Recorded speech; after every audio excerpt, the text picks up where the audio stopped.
In this tutorial, we'll start to implement some more features, such as our haptics. So now let's create another new Swift file within our enums folder.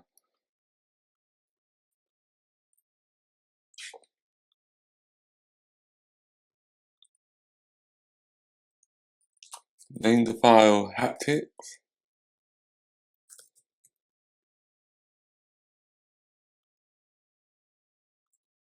Import SwiftUI. Type the following, haptics. So the purpose of the haptics is to enable feedback using vibrations. Static func success.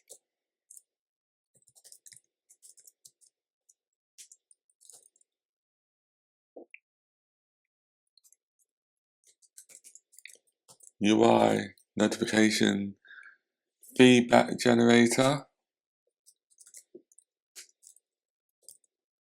Notification occurred, and we pass a success,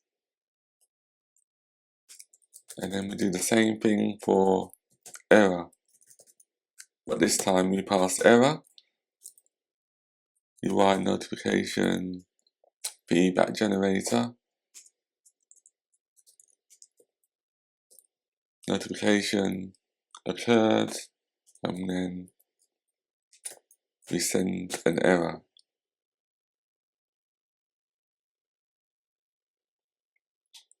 The next thing we need to do is to create another file, and this will be for our app theme.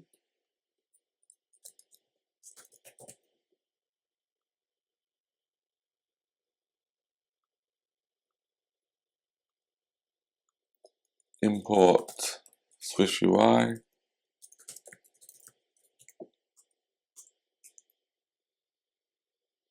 And the purpose of our app theme is to show the different colors that our app will include.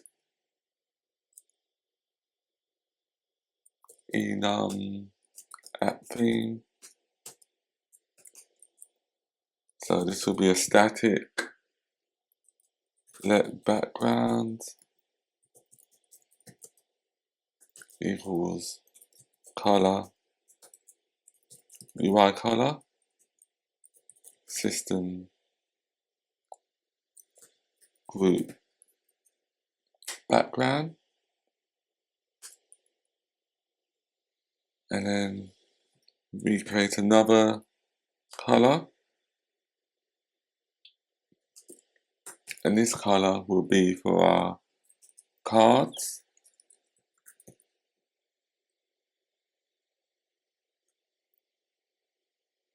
So the color will be a secondary system background color.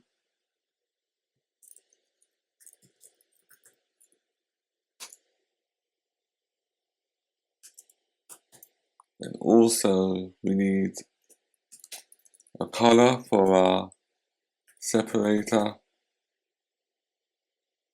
and that will be a color primary opacity of 0.08. We also need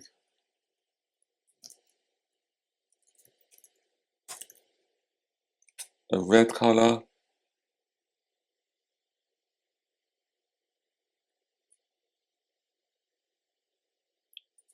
so we need to use red 0.98, green 0.36, and blue 0.39.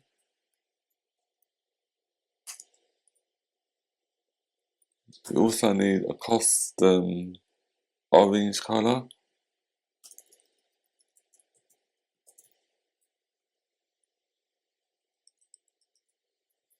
It's a bit similar to the previous one, so I just copied the previous line.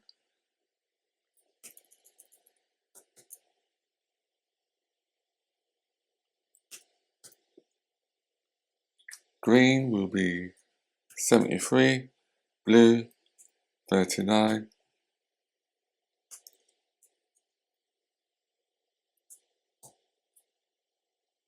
and then we need a blue color, which will be static.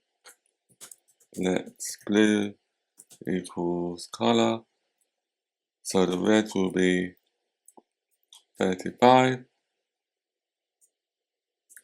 the green will be 55, and the blue will be 98. The next file we need to create is our daychip view. The purpose of the daychip view is to enable the user to visualize the actual date that they can select from the calendar to assign to their task. So we need to create another folder, another group, name the group views, and then create a new SwiftUI file.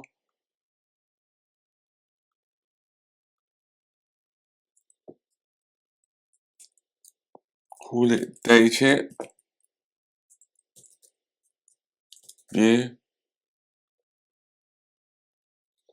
and then I'll just copy and paste the code from the clipboard and then explain it.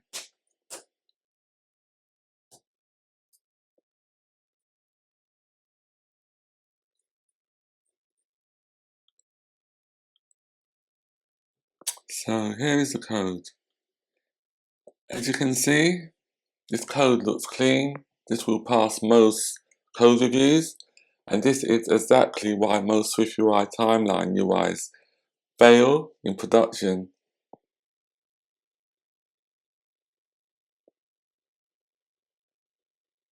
So this struct is not wrong, it's just that it's incomplete.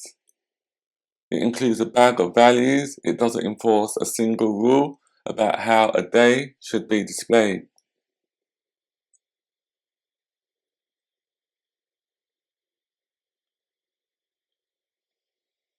Nothing here guarantees consistency, as in the information formatted correctly within the app. And nothing here guarantees that the locals or the calendars will be consistent. Nothing here prevents dark mode visual bugs.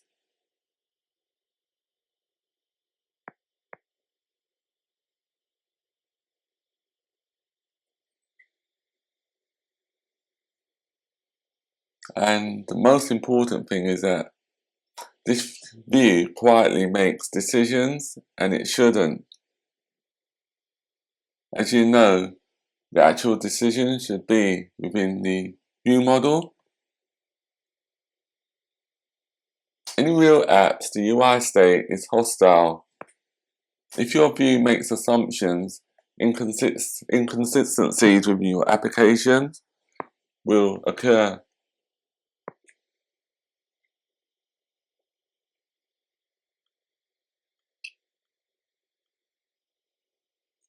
Also, this works in tutorials because tutorials don't scale, production apps do.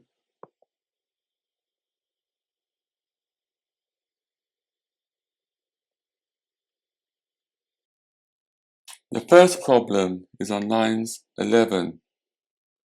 Passing the date directly into a view feels harmless, but it quietly pulls formatting and calendar decisions into the UI layer, which is wrong.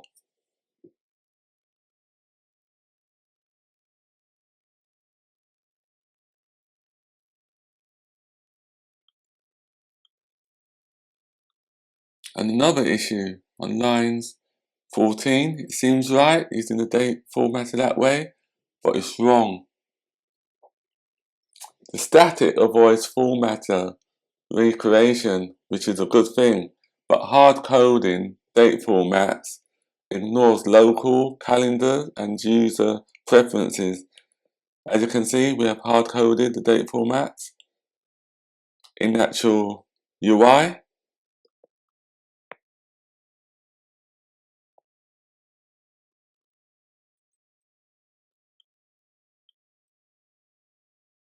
Also, within the view body, there's a few other issues, such as vertical layout for weekday and day number. This layout assumes 2 short strings forever, and we all know that views and information grows and shrinks at any time because the information is dynamic. So this is also incorrect. And there's also no validation or fallback within the view. As you know, all of that should be applied within the view model.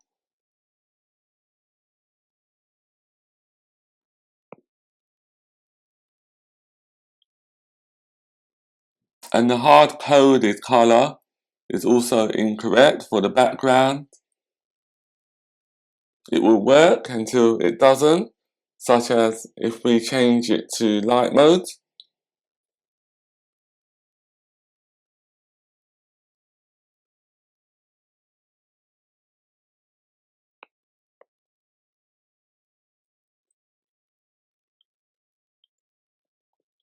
So now I will include the refactored version.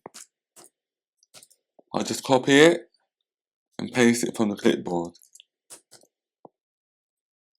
It's the same day chip. Let's see if it loads correctly in the preview.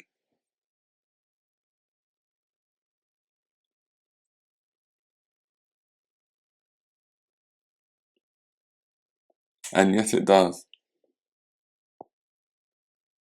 That's a selected date, and that's not a selected date. That's why it's duplicated, as you can see in the preview. So I'll just delete the code that we had earlier to make the file neater.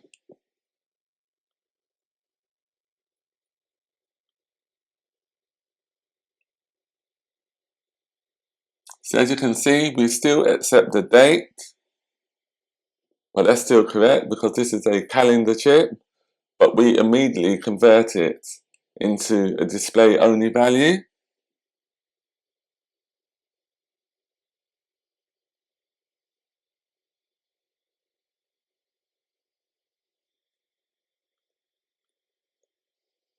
And also with the formatting for the date,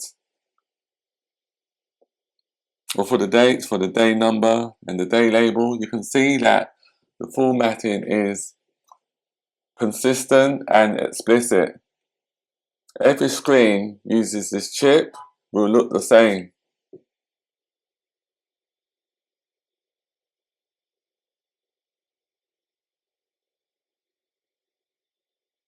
And for the day number, there's no churn, there's no hidden logic to do the calendar, which is correct.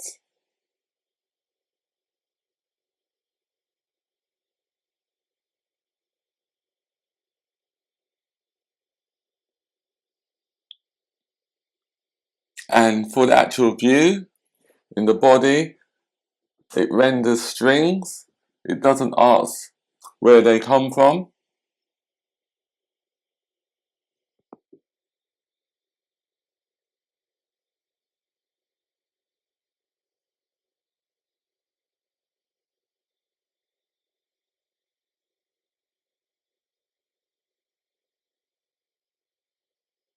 And also for the accessibility, we handle it correctly,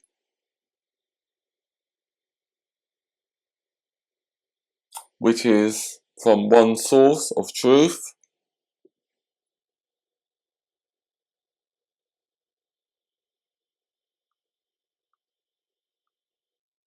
In the next tutorial, we will continue to implement more of our reusable views.